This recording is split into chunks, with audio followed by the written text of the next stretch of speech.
భద్రతా నియమాలు పాటిస్తూ పర్యావరణ హితం కోరుతూ దీపావళి పండుగను ప్రజలందరూ ఆనందంగా జరుపుకోవాలని జనసేన పార్టీ పిఠాపురం నియోజకవర్గం నాయకుడు డాక్టర్ పిల్లా శ్రీధర్ విజ్ఞప్తి చేశారు. పిఠాపురంలో మీడియాతో మాట్లాడిన డాక్టర్ పిల్లా శ్రీధర్ రాష్ట్ర ఉప ముఖ్యమంత్రి పిఠాపురం ఎమ్మెల్యే కొణిదెల పవన్ కళ్యాణ్ కు పిఠాపురం నియోజకవర్గ ప్రజలకు దీపావళి శుభాకాంక్షలు తెలియజేశారు. గత దీపావళి నాడు కూడా మన ప్రజలందరితో మాట్లాడడం జరిగింది. వచ్చే దీపావళికి ఖచ్చితంగా పిఠాపురం నియోజకవర్గ ప్రజలకి, ఆంధ్రప్రదేశ్ రాష్ట్ర ప్రజలకు కూడా వెలుగులు వస్తాయని చెప్పాను.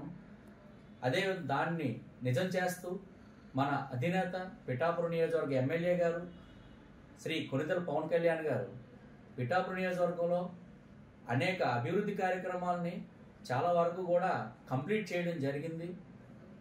రాష్ట్రం కూడా ఆయన ఒక పక్కన పిఠాపురం నియోజకవర్గ బాధ్యతలు మోస్తూ రాష్ట్ర ఉప ముఖ్యమంత్రిగా అనేక బాధ్యతలను కూడా సక్రమంగా నిర్వర్తిస్తున్నారు.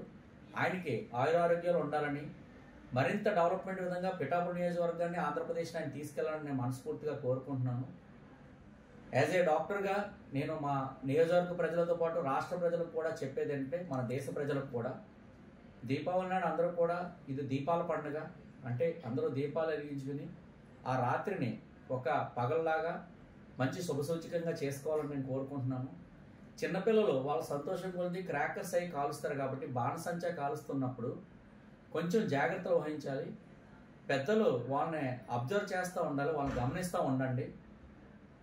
మీరందరూ కూడా ఒక వదులుగా ఉండే కాటన్ దుస్తులను ధరించడం చాలా మంచిది. ఎందుకంటే ఆ సందర్భంలో కొన్ని టపాసులు వాటి నుంచి వచ్చింది మనకు అంటుకున్నప్పుడు ఫైర్ యాక్సిడెంట్స్ జరగకుండా మనం చూసుకోవాలి.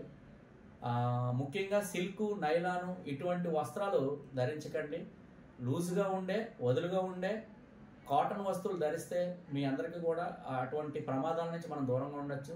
పెద్దలందరూ పిల్లల సరదాని ఎంజాయ్ చేయండి. అదేవిధంగా వాళ్ళకి ఎటువంటి ప్రమాదాలు రాకుండా మీరు పక్కన చూసుకుంటూ ఉండాలని మనస్ఫూర్తిగా కోరుకుంటూ మరొక్కసారి మీ అందరికీ కూడా దీపావళి శుభాకాంక్షలు తెలియజేసుకుంటూ మీ డాక్టర్ పిల్లా శ్రీధర్, పిఠాపురం నియోజకవర్గ జనసేన